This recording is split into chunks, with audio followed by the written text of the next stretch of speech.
versos 23, amém? Quem achou, diga glória a Deus. Quem não achou, diga espere por mim. O silêncio diz que todos acharam, então vamos ler, amém? Livro de Isaías 28, versos 23, e diz o seguinte: Inclinai os ouvidos e ouvi a minha voz. Atendei bem e ouvi o meu discurso. Porventura lavra todo dia o lavrador para semear? Ou abre e desferroa todo o dia a sua terra? Não é antes assim, quando já tem nivelado a sua superfície, então espalha nela ervilhaça e semeia cominho, ou lança nela do melhor trigo ou cevada escolhida, ou centeio cada qual no seu lugar? O seu Deus o ensina e o instrui acerca do que há de fazer, porque a ervilhaca não se trilha com trilho, nem sobre o cominho passa roda de carro, mas com uma vara se sacode a ervilhaca e o cominho com pau. O trigo é esmiuçado, mas não se trilha continuamente, nem se esmiuça com as rodas do seu carro, nem se quebra com seus cavaleiros. Até isso procede do Senhor dos Exércitos, porque é maravilhoso em conselho e grande obra. A igreja vai repetir só os versos 29, amém? 1, 2, 3. Amém.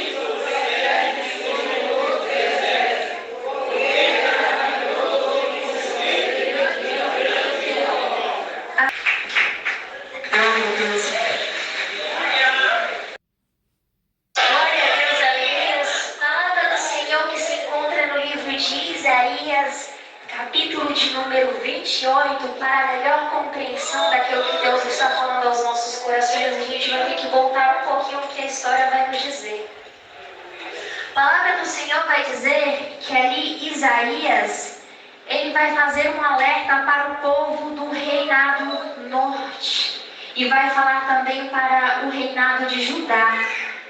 E aquilo que Isaías vai apontar ali é a desobediência e a negligência à voz de Deus. Porque o povo não estava querendo ouvir aquilo que Deus estava falando ali. O povo não queria aceitar a vontade de Deus. Porque a palavra do Senhor vai dizer que aquele povo estava vivendo uma vida que não estava agradando ao Senhor. E a palavra do Senhor vai nos dizer que Isaías vai ali dizer a respeito do juízo vindo da parte de Deus. E a primeira coisa que a gente vai aprender na mensagem do Senhor é o seguinte: quanto mais a gente obedece, mais abençoada a gente vai ser. Mas quando a gente não vive uma vida segundo a vontade de Deus, o juízo de Deus, ele também é pesado em nossas vidas. Porque Deus, ele é um pai que cuida, um pai que zela, um pai que abençoa, mas ele também é um pai que corrige a todos aqueles que ele ama. E a palavra do Senhor vai dizer que a palavra que Isaías profere ali era sobre o juízo de Deus. E meditando nessa mensagem, eu falava: Senhor, o que o Senhor quer nos ensinar nessa noite? Porque uma palavra acerca do juízo de Deus sobre algo que viria sobre o povo. Pelo seguinte fato, minha filha: porque tem pessoas que vivem segundo a vontade deles, não segundo a minha vontade. Não têm obedecido aquilo que eu tenho pedido para eles fazerem. E muitas vezes essa é a falha do meu povo. E o povo não tem entendido isso. Porque ali o estado espiritual daquele povo era morto tecnicamente. Porque uma pessoa que não obedece à voz do Senhor, que não obedece àquilo que o Senhor está falando, automaticamente a presença de Deus se afasta dele. filho faz desse jeito e a gente desobedece, também é um pecado. A gente também está sendo filhos desobedientes diante da presença dele. É simples de entender. E tem muitas pessoas que têm feito isso. Tem muitas pessoas que não têm zelado pela palavra de Deus. E a palavra de Deus, nós sabemos que a gente tem que percorrer aquilo que as Escrituras nos ensinam. Porque a palavra de Deus, ela é fiel, ela é verdadeira. Ela realmente é o caminho que devemos andar. A palavra do Senhor vai vir nos dizer o seguinte: Cristo vai proferir essa palavra dizendo: eu sou o caminho, a verdade e a vida. Ninguém vem ao Pai a não ser por mim. Era Cristo deixando bem claro: sem mim você não vai conseguir. Sem eu te ensinar, te instruir e te ajudar, você não vai conseguir ao longo da caminhada. Então eu que vou estar aí te instruindo, te ajudando. Mas tem muitas pessoas que carregam a presença de Deus e muitas vezes o Espírito Santo está ali martelando, falando: filha, não faz isso. Filho, não senta na mesa dos escarnecedores. Filho, para de compactuar dessas conversinhas paralelas, falando mal do irmão, da irmã. Filho, pare de participar daquilo que não provém da minha vontade sobre a sua vida. Porque tem pessoas que fazem desse jeito, infelizmente. Ouve aquilo que o Espírito Santo está falando, mas entra por aqui e sai por aqui. Muitas vezes o Espírito Santo, ele quer trabalhar, ele quer abençoar, ele quer transformar, ele quer cada dia mais trabalhar sobre a minha e sobre a sua vida. Mas muitas vezes, sabe qual é o impedimento? Muitas vezes somos nós mesmos. Porque a gente não dá liberdade para o Espírito Santo trabalhar em nossas vidas. Porque a partir do momento que damos liberdade para o Espírito Santo trabalhar, fechamos as brechas e andamos na palavra de Deus, automaticamente Deus, ele vai te abençoar. Deus, ele vai te livrar. Deus, ele vai te guardar. A glória de Deus vai resplandecer sobre sua vida. Mas é através da obediência também. Porque o Senhor, ele corrige também os filhos dele. Porque tem pessoas que, infelizmente, entra aqui, pensa que faz o que faz diante da presença do Senhor, adora o Senhor aqui de qualquer jeito, e quando vai lá para fora, comete os erros, as falhas dele, e nem muitas vezes se arrepende. E quando se arrepende, ele fala: Senhor, me perdoe, e no dia seguinte já está no erro, já está na falha de novo. E Deus, ele não quer isso. Deus, ele muitas vezes, ele quer a obediência também. Porque a obediência é chegada na casa do Senhor. Porque a igreja do Senhor, já foi falado aqui, Cristo está voltando. Ele está voltando para buscar uma noiva adornada. Uma noiva que fugiu da aparência do inimigo. Uma noiva que se consagrou, que se guardou, que se purificou, que perseverou até o fim, igreja. E está faltando isso na igreja de Cristo, assim me revela o Espírito Santo.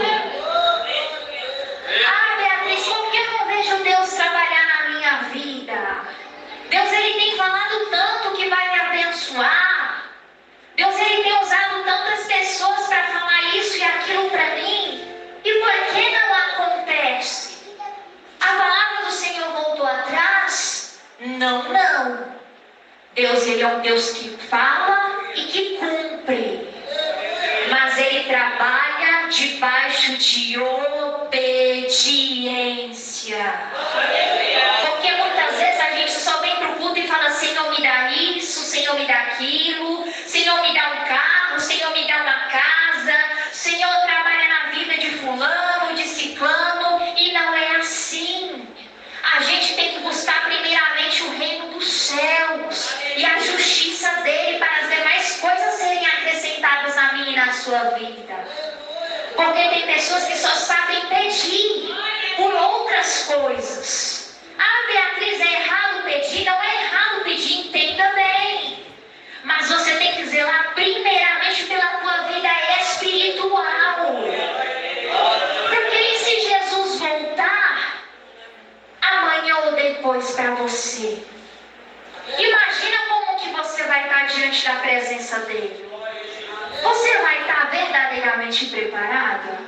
de corpo, alma e espírito. Porque tem pessoas que hoje em dia falam que para Deus é só o coração. Mas eu não acredito nisso. Eu acredito que é corpo, alma e espírito. Porque senão seria muito fácil de alcançar o reino dos céus. E a porta que o Senhor menciona aqui é uma porta estreita. É uma porta que não entra a bagagem do eu, a bagagem do pecado. Essa porta só vai passar aqueles que verdadeiramente perseveraram, que oraram, que se consagraram, que buscaram estar de acordo com a palavra de Deus. Ah, que palavra dura, Beatriz, mas essa palavra que tem que ser pregada. Essa palavra que o Senhor revelou. Cadê o glória a Deus, igreja? Não deixe de glorificar. Quando Deus ele dá uma palavra de exortação, é para o teu próprio bem. Porque caso contrário, se Deus ele não exortasse, como que você estaria na presença dele? Igreja do Senhor, se ele exorta também é para o bem. É para o bem da tua alma. É para o teu crescimento espiritual. É para que você não venha padecer. Para que você não venha até mesmo se afastar dos caminhos do Senhor. Igreja do Senhor. Deus ele trouxe uma palavra sobre um anúncio de castigo que viria ali sobre Efraim e Judá. Mas devido à situação daquele povo, se não fosse o pecado, o erro, as falhas, Deus ele não pesaria a mão dele sobre aquele povo. E muitas vezes não é diferente na minha e na sua vida. Deus ele não mudou. Ele continua trabalhando, mas ele só trabalha debaixo de obediência. Debaixo de que eu e você venham obedecer essa palavra. Porque a igreja do Senhor, infelizmente tem pessoas que estão deixando o mundo entrar dentro da igreja. E o erro é da gente mesmo. A gente que não está buscando, não está vigiando. Muitas vezes o mundo ele vai entrando de pouco em pouco no nosso coração, através de um vídeo, através de algo que a gente olha no celular, na TV, através de algo que a gente escuta de uma pessoa que está passando e a gente coloca no coração. É em mínimas coisas que se a gente não vigiar, o inimigo ele pega e faz arruaça. Porque o inimigo ele só espera uma pequena brecha minha e sua, para ele entrar e te derrubar espiritualmente falando. Ah, Beatriz, está pregando de um jeito, essa palavra é de correção, mas dói essa palavra. Você está pregando acerca de coisas que a gente vê, de coisas que a gente olha, mas é verdade, igreja de Cristo. Se a gente não vigiar em mínimas coisas, o que será da igreja? O que será da nossa vida espiritual? Como que a gente vai estar lá na frente? Se a igreja de Deus não vigiar e orar, como que a igreja vai estar lá na frente? A igreja de Deus tem que ser prudente, tem que ter sabedoria. E mais na frente, no versículo 23, ele vai falar acerca dos agricultores, acerca de plantações. Porque a igreja do Senhor, eu acho interessante que quando Isaías ele comenta sobre isso, sobre os agricultores, sobre as técnicas, ele está deixando bem claro, tudo que você plantar, você vai colher. Se você plantar oração, obediência, jejum, consagração, vigilância, lá na frente você vai estar bem espiritual. Você vai colher bons frutos. Mas e se a igreja não vigiar, está cochilando, vê o que não é para ver, anda com quem não é para andar, fala o que não é para falar, ouve o que não é para ouvir? Como que a igreja vai estar? Sinto muito lhe dizer, mas a verdade é que fria é espiritualmente morto, como o povo de Judá e de Efraim estavam, mortos espiritualmente falando. E o juízo de Deus iria pesar sobre aquele povo. Mas porque devido à desobediência, Então a palavra do Senhor que o Senhor colocou e trouxe para nós nessa noite é acerca da obediência. Se você sabe que você está falhando em mínimas coisas, começa colocando a tua casa em ordem nessa noite. Porque a palavra do Senhor fala: se meu povo que se chama pelo meu nome se humilhar e se converter dos seus maus caminhos, eu ouvirei do céu, sararei a sua terra. Ele está deixando bem claro: se haver humilhação, arrependimento, ele vai sarar a tua terra, você vai voltar a ser usado na presença de Deus, você vai voltar a sentir a presença de Deus cada dia mais trabalhando sobre a sua vida, sobre a vida dos seus, mas é através da humilhação que você vai vencer. A humilhação ao homem, não. Humilhação diante da presença de Deus.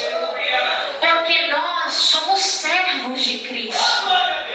Filhos também.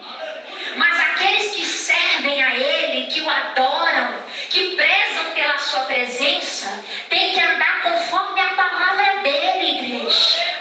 Então a gente tem que se humilhar diante dos pés de Cristo. Porque Ele é santo, Ele exige santidade também. A palavra do Senhor é bem clara, que Ele quer que a gente venha obedecer a palavra dele, as escrituras dele, para que Ele venha abençoar a minha e a sua vida. Amém, igreja de Cristo? Glorifica as palmas.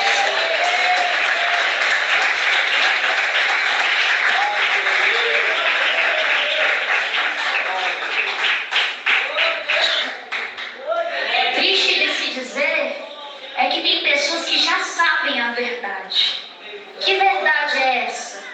O que a palavra tem te instruído, mas muitas vezes não obedece. E a palavra do Senhor diz o seguinte em 2 Pedro, capítulo 2, do 21 ao 22, o seguinte: teria sido melhor não ter conhecido o caminho da justiça do que conhecendo e desviar-se do santo mandamento que lhe foi entregue. Aqui no livro de Pedro está deixando bem claro: era melhor que não tivesse conhecido, porque ele conhece e não obedece. Ele sabe, mas ele finge que não sabe. Ele faz o errado, continua no errado, e para ele está tudo certo. E Deus não quer isso. Ele quer que a gente venha voltar ao primeiro amor, às primícias. Sabe quando você tinha aquele temor diante da presença de Deus? Que você até ficava com receio: será que eu estou orando errado? Será que eu estou entendendo a palavra errado? É esse temor que a gente precisa voltar a ter. Um temor diante da presença do Senhor, diante das coisas que são santas.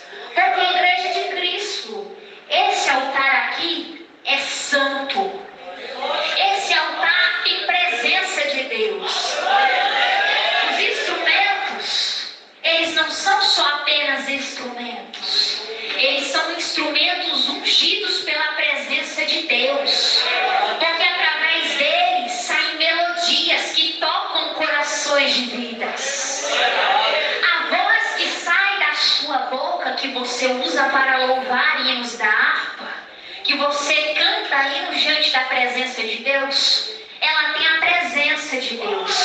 Sabe por quê? Através da sua voz, vidas que precisam ouvir a ministração através do louvor são tocadas. Então tudo aqui é santo. A tua voz, ela é consagrada a Deus. Então, igreja do Senhor, precisamos voltar ao primeiro amor, ter aquele temor diante da presença dele, usar de sabedoria cada dia mais, ter pudor, igreja de Cristo. Porque tem pessoas que estão perdendo isso, estão deixando o mundo entrar. Mas eu te falo na direção de Cristo. De onde eu saí da minha casa aqui para vir aqui pregar a palavra de Deus, e te falo com convicção: se você largar aquilo que está desagradando a Deus, você vai ver o sobrenatural de Deus sendo derramado sobre a sua vida. Se você